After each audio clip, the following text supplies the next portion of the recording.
Hello, welcome to GCSE Bite Size with me, Chris Smith, and with Ben Valsler. We're from The Naked Scientists. Now, in part one of this podcast, we looked at different forms of energy, and now we're going to explain the science of heat.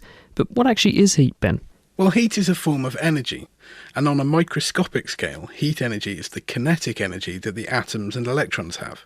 In a gas, this is how fast the molecules are flying around, and in a solid or liquid, how much the atoms are vibrating.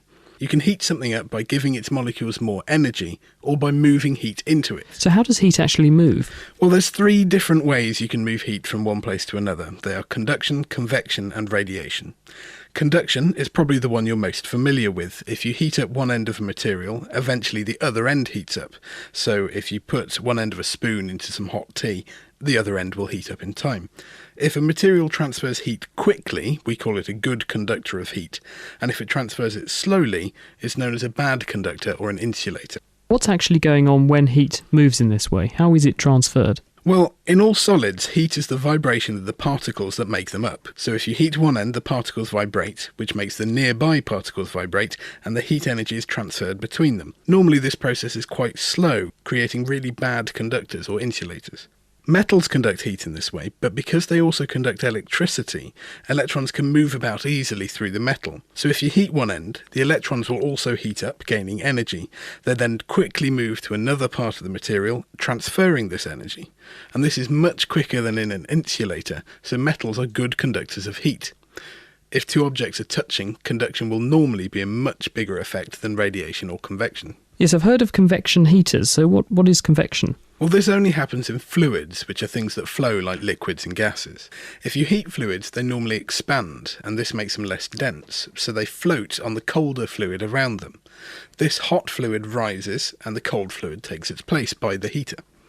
The new cold fluid is heated up, and this continues the process. This means that heat is transferred from a hot place to a cold one, with the fluid as it moves.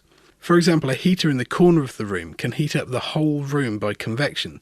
It heats the air, which rises, moves across the room, giving out the heat it's gained, until it cools enough to sink again, repeating the whole process. Okay, so that's convection, but you also mentioned radiation. What's that, and is that the dangerous stuff? Well, radiation just means anything that moves away from a starting point along a radius.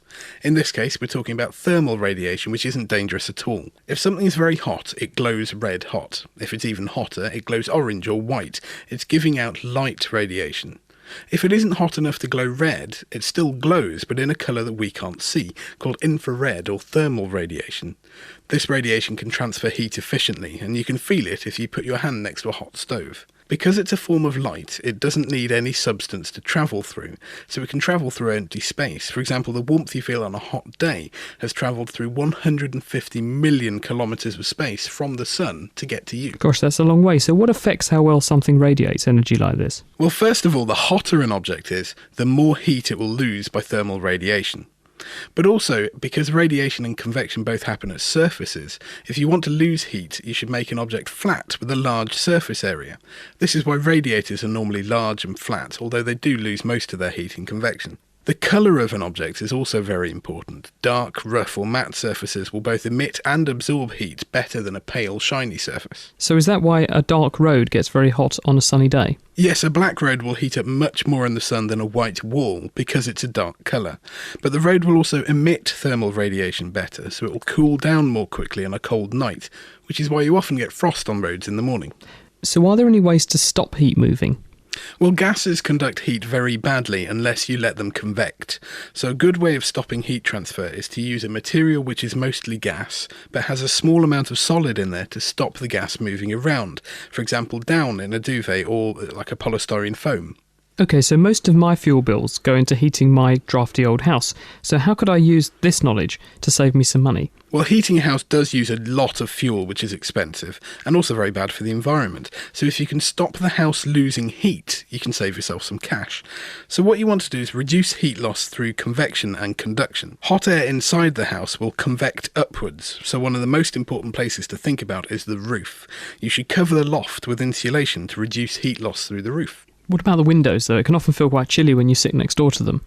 Yes, windows are another major way of losing heat. This is because they're very thin, so they conduct a lot of heat through them. If you install double glazing, which is 2 layers of glass with a small gap filled with air, this will help a lot because, air being a gas, it's a good insulator. Similarly, you can improve your walls by building a cavity into the middle of them. Now this is an air-filled gap, and you can make it even better by reducing the convection in the gap by filling it with some form of insulating material. And of course, any gaps around doors or windows will let a cold draft in on the ground floor and let warm air out on the top floor, which allows heat to convect out of your house. So you should always use draft excluders to plug these gaps up.